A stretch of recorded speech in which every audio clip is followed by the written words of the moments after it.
నమస్తే. Welcome to our channel. Senior journalist Bharadwaj గారున్నారు. వారితో మాట్లాడదాం. సార్ నమస్తే సార్. నమస్తే అండి.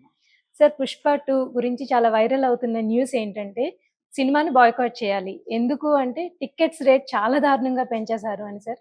దాని గురించి మీ అభిప్రాయం ఏం చెప్తారు సార్? అంటే టిక్కెట్ల రేట్ల పెంపు గురించి ఒక 7, 8 ఏళ్ల క్రితం చర్చ జరిగింది. 7, 8 ఏళ్ళు కూడా కాలేదు. నిజానికి వైఎస్ జగన్మోహన్ రెడ్డి ముఖ్యమంత్రిగా ఉన్న రోజుల్లో ఒక సినిమా ఫంక్షన్‌లో పవన్ కళ్యాణ్ గారు మాట్లాడారు. అవును సార్. ఆయన ఏమన్నాడంటే ఆ రోజు డిమాండ్ అండ్ సప్లై ఆధారంగా ధరలు పెంపుదల జరుగుతుంది అని ఎకనామిక్స్ చెప్పాడు ఆయన ఆ రోజు. అవును సార్. అది అందరికీ గుర్తుండే ఉంటుంది బహుశా. హ్మ్. హ్మ్. ఆ రోజున జగన్మోహన్ రెడ్డి టికెట్ల రేట్లు పెంపుకు అనుమతించలేదు అనేది గొడవ. ఈ రోజున పెంచుతున్నారు అనేది గొడవ.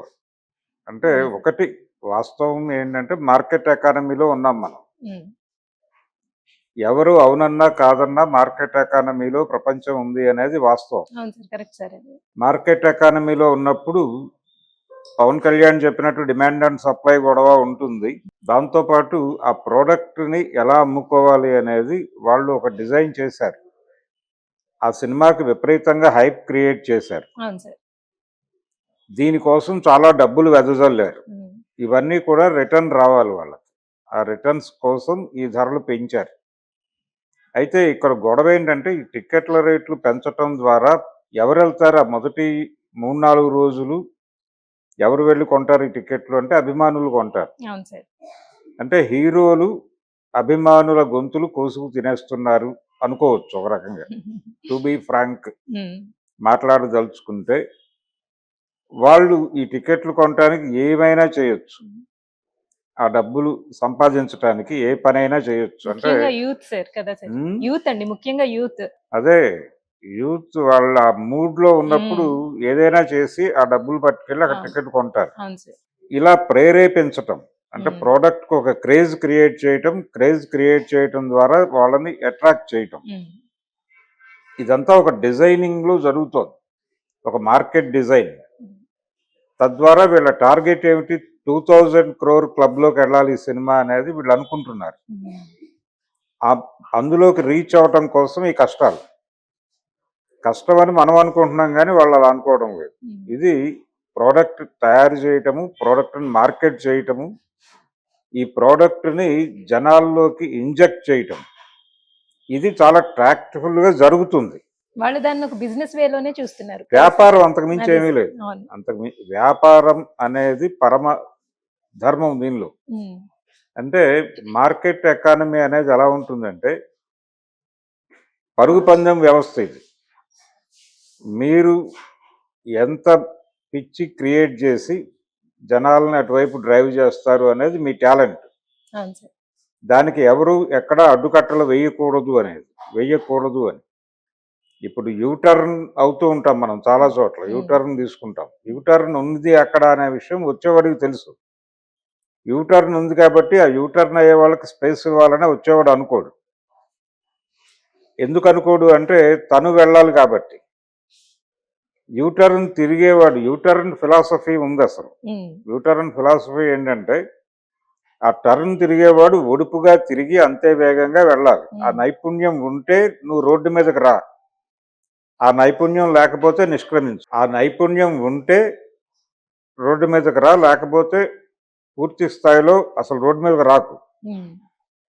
ఈ పోటీలో నువ్వు పాల్గొంటే ఉండు, లేదంటే మరణించు అనేదే సిద్ధాంతం. అవును సార్. అంతకు మించి ఇంకేదో ఇక్కడ జాలి చూపించుట, ఒకళ్ళ కోసం ఒకళ్ళు స్పేస్ ఇవ్వటం, హ్మ్. ఒకళ్ళకొకళ్ళు వెసులుబాటు కల్పించడం, సబ్సిడీలు ఇవ్వటం ఇవన్నీ మార్కెట్ ఎకానమీలో ఉండవు. హ్మ్. హ్మ్. అందుకని మనం మార్కెట్ ఎకానమీలో ఉన్నాము అనేది గనక ముందు మనం రియలైజ్ అయితే ఈ రేట్లు పెంపు గురించి ఆందోళన పడం. హ్మ్. అయితే మనం ఇంకా దీనిలోకి రాకపోవడం వలన చాలామంది ఏంటి రేట్లు అని కంగారు పడుతున్నారు కానీ హ్మ్. నిజానికి ఇది ఒక ప్రాసెస్‌గా జరుగుతోంది మన జీవితాల్లో. ఈ ప్రాసెస్ అనేది చాలా హై లెవెల్‌కి తీసుకెళ్ళిపోయింది. ఈ రోజున ప్రతి మనిషి కనీసం రోజుకి ఇంత ఖర్చు పెట్టకపోతే కుదరదు. అవును సార్.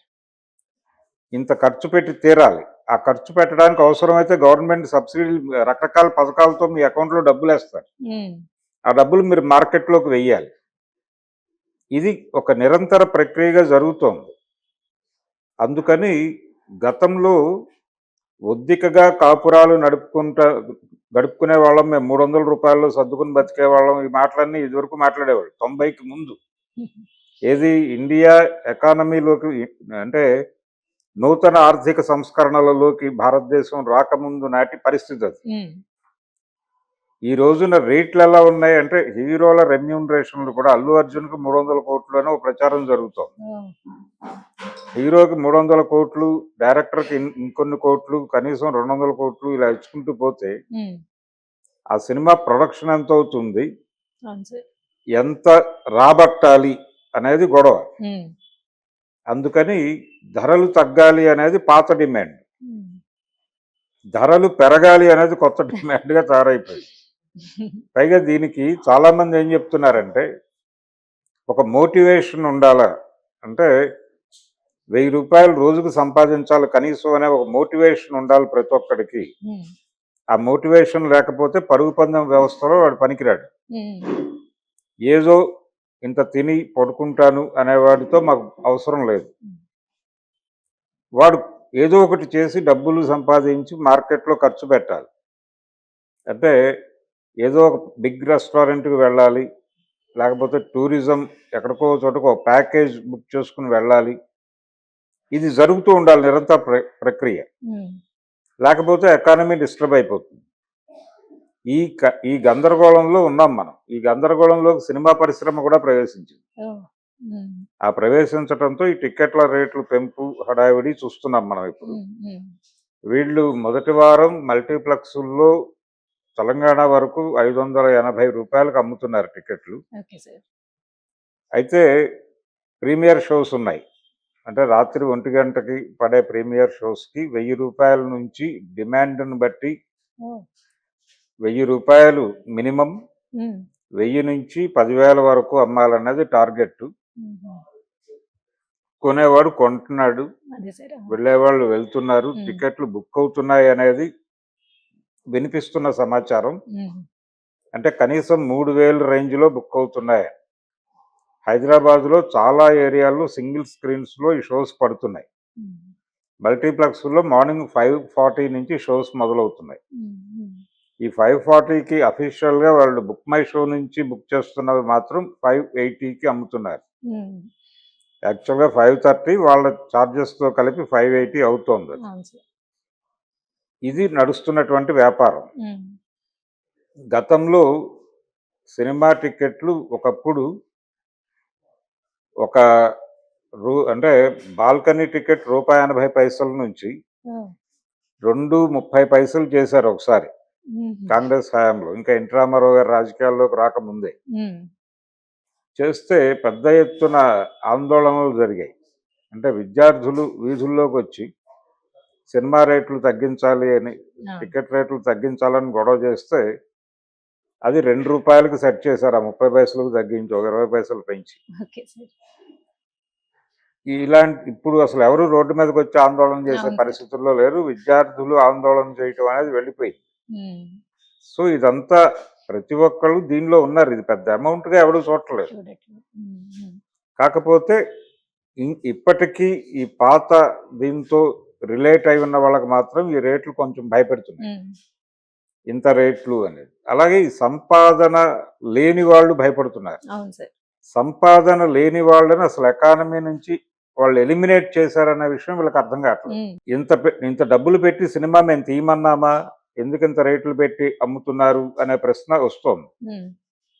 మీరు అడగక్కర్లేదు, వాళ్ళు కూడా అడగట్లేదు మిమ్మల్ని చూడమని. అవును సార్. ప్రొడ్యూసరో లేకపోతే అల్లు అర్జునో లేకపోతే సుకుమారో డోర్ టు డోర్ క్యాంపెయిన్ చేయలేం మా సినిమా చూడండి ప్లీజ్ అని. అవును సార్. వాళ్ళు వాళ్ళ పద్ధతిలో ఆ సినిమాని ప్రమోట్ చేశారు. ఈ ప్రమోషన్ అనేది నడుస్తోంది. ఆ ఫీవర్లోకి వెళ్ళిన వాడు వెళ్తాడు, హ్మ్. లేకపోతే ఇంట్లో పడుకుంటాడు. నాకెందుకు, నేను రూ. 1000 ఎందుకు ఖర్చు పెట్టాలి, లేకపోతే 3000 ఎందుకు ఖర్చు పెట్టాలి హ్మ్. అని అనుకున్నవాడు ఆ సినిమా జోలికి వెళ్ళడు. అవును సార్. కరెక్ట్. కానీ ప్రస్తుతం బుక్ మై షోలో చూస్తే అన్ని చోట్ల బుక్ అయిపోయి ఉన్నాయి. అలా అనుకునే వాళ్ళు లేరు అనే పరిస్థితి. అంతే. అవును సార్. అంటే పోటీ ప్రపంచంలో ఉన్నారు జనాలు. అవును సార్. ఏ యూత్ అయితే దీని మీద నిరసన ఉద్యమం చేస్తుంది అనుకుంటున్నారు, హ్మ్. ఆ యూత్ అక్కడ ఉంది. అవును సార్. కరెక్ట్. ఇప్పుడు దీన్ని టర్న్ చేయటం అనేది కుదిరే పని కాదు. హ్మ్. ఇది చాలా సీరియస్‌గా మార్కెట్ ఎకానమీని స్టడీ చేసిన వాళ్ళకి పెద్ద గందరగోళం అనిపించదు కానీ, హుహు. సాధారణ జీవితాలు ఇప్పటికీ గడుపుతున్న వాళ్ళు చాలామంది ఉన్నారు ఈ దేశంలో. మధ్య తరగతి మనుషులు. మధ్యతరగతి. హ్మ్. వీళ్ళు భయపడుతున్నారు. అవును సార్. పర్టిక్యులర్‌గా పేరెంట్స్ భయపడుతున్నారు. అవును సార్. ఈ డబ్బులు పూల్ చేయటానికి పిల్లలు ఏం చేస్తారు అనేటువంటి ఒక భయం ఉంది వాళ్ళకి. హ్మ్. అలాగే మార్కెట్ ఎకానమీ క్రియేట్ చేస్తున్నటువంటి అనేక గందరగోళాలు, అంటే ఎవరి కంపార్ట్మెంట్ వారిది అయిపోయింది.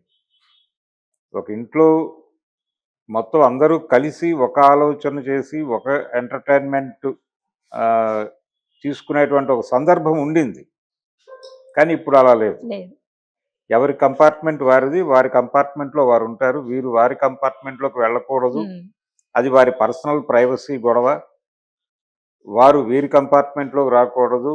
ఇలాంటి ఒక విచిత్రమైన కండిషన్ వచ్చేసింది అవును సార్. జీవితాల్లో. అవును. కేవలం ఆర్థిక అనుబంధాలు మాత్రమే మిగిలున్నాయి. హ్మ్. ఈ ఆర్థిక అనుబంధాలు, ఈ ప్రెజర్సు, ఇవి సీరియస్‌గా మిడిల్ క్లాస్‌లో ప్రెజర్ ఇస్తున్నాయి. హ్మ్. అంటే పిల్లలు డిమాండ్ చేస్తున్నారు డబ్బులు. అంటే కనీసం సినిమాకెళ్ళటానికి ఒక 5,000 కూడా ఇవ్వలేను నువ్వు ఒక తండ్రివేనా హ్మ్. అని ఒక 10th క్లాస్ కుర్రోడు అడిగే పరిస్థితి ఉంది. ఉంది సార్. ఈ కండిషన్ ఎమర్జ్ అయిపోయి ఉంది. దీంతో ఆ సఫరింగ్ ఉంది వాళ్ళకి. హ్మ్. వాళ్ళు ఆందోళన పడుతున్నారు ఈ రేట్లు చూసి. హ్మ్. ఏంటి ఇలా చేస్తున్నారు, ఇలా కోసుకు తినేస్తున్నారు అని. వాళ్ళు టార్గెట్ కాదు వీళ్ళకి. అలాగే ఇన్ ది సేమ్ టైమ్ ఈ సినిమా షో పడిన, అంటే 1:00 షో పడిన తర్వాత ఎర్లీ మార్నింగ్ 5:40కి షో బిగిన్ అయ్యే లోపే ఇది ఇంటర్నెట్లో అవైలబుల్ అయిపోతుంది ఆ! ఈ సినిమా. ఈ పోటీని తట్టుకోవటం కోసం కూడా వాళ్ళు 3 రోజుల్లో పూల్ చేయాలనుకుంటున్నారు. హ్మ్. 3 రోజుల్లో 3-4 డేస్‌లో ఎంత పూల్ చేయగలిగితే అంత పూల్ చేసేసి అకౌంట్ క్లోజ్ చేసేయాలి. ఆ తర్వాత రన్ వస్తే వస్తుంది, లేదంటే లేదు. అవును సార్. పాత రోజుల్లో ఎలా ఉండేదంటే ఎన్టీ రామారావు, నాగేశ్వరరావు రోజుల్లో సినిమా అనేది డిస్ట్రిబ్యూటరు అలాగే ప్రొడ్యూసరు కలిసి చేసేవాళ్ళు వెంచర్. హ్మ్.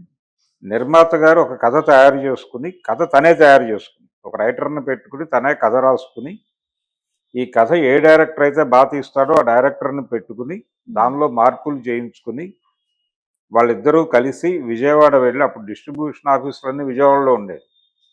విజయవాడ వెళ్ళి ఆ డిస్ట్రిబ్యూటర్లను కలిసి, హ్మ్. అందులో ఈ కథతో ఏ డిస్ట్రిబ్యూటర్ కనెక్ట్ అయితే వాళ్ళు బడ్జెట్ వేసుకు రమ్మనేవాళ్ళు. అక్కడే కూర్చుని ఒక హోటల్లో బడ్జెట్ వేసి తీసుకెళ్తే దానిలో కొంత డబ్బులు ఒక 40% వాళ్ళు ఇచ్చేవాళ్ళు. ఓకే. ఆ హ్మ్. డబ్బులు తెచ్చుకుని మిగిలిన డబ్బులు తను వేసుకుని సినిమా కంప్లీట్ చేసేవాళ్ళు. హ్మ్. సినిమా డిస్ట్రిబ్యూషన్ వాళ్ళకే ఇచ్చేవాళ్ళు. స్ట్రెయిట్ వైడ్ వాళ్ళే చేసేవాళ్ళు. హుహు. హ్మ్. హ్మ్. చేసినప్పుడు మొదట వచ్చిన డబ్బులన్నీ తమ అకౌంట్లో డిపాజిట్ చేసుకుని హ్మ్. ఓవర్‌ఫ్లో ప్రొడ్యూసర్‌కి పంపించేవాళ్ళు. ఓకే. 5 ఇయర్స్ కాంట్రాక్ట్ అది. హుహు. అంటే 5 సంవత్సరాలు సినిమా వాళ్ళ దగ్గరే ఉంటుంది. హ్మ్. ఈ సినిమా మీద ఈ 5 సంవత్సరాల్లో వచ్చిన డబ్బుల్లో తమ వాటా తాము తీసుకుని మిగిలినది ప్రొడ్యూసర్‌కి ఇచ్చేవాళ్ళు. హుహుహుహు. ఒక్కొక్కసారి 10 రోజుల్లోనే వాళ్ళ డబ్బులు వచ్చేసాయి. హ్మ్. ఒక్కో సినిమా ఫ్లాప్ అయినా డబ్బులొచ్చేవి. అందుకని నష్టాలు కూడా తక్కువ ఉండేవి. ఇప్పుడు ఈ లెవెల్ సినిమా ఫ్లాప్ అయితే ఎవరు మిగలరు. అవును సార్. నష్టాలు గూడా భారీగానే ఉంటాయి. మొత్తం, మొత్తం అంటే ఆత్మహత్యలు చేసుకునే లెవెల్‌కి వెళ్ళిపోవచ్చు కూడా. హుహు. అంటే ఇది చాలా బిగ్ స్కేల్ జూదమే. హ్మ్. చాలా పెద్ద స్థాయి జూదంలోకి ఎంటర్ అయిపోయింది ప్రపంచం. హ్మ్. కాబట్టి దీన్ని అడ్డుకోవటం అనేది కుదిరే పని కాదు. దీన్ని అడ్డుకోవటానికి మేమేదో వ్యూహరచన చేస్తున్నాము అని ఎవరు చెప్పినా అది బూటకమే. అది జరగదు. హ్మ్. దానికి చాలా పెద్ద స్కేల్ మూవ్‌మెంట్ కావాలి. అంతే తప్ప నిరసన తెలియజేయటం వలన అయ్యే పని కాదు. అడ్డుకునే ప్రోగ్రామ్ చాలా బిగ్ స్కేల్‌లో లేకపోతే ఇది అవ్వదు. హ్మ్.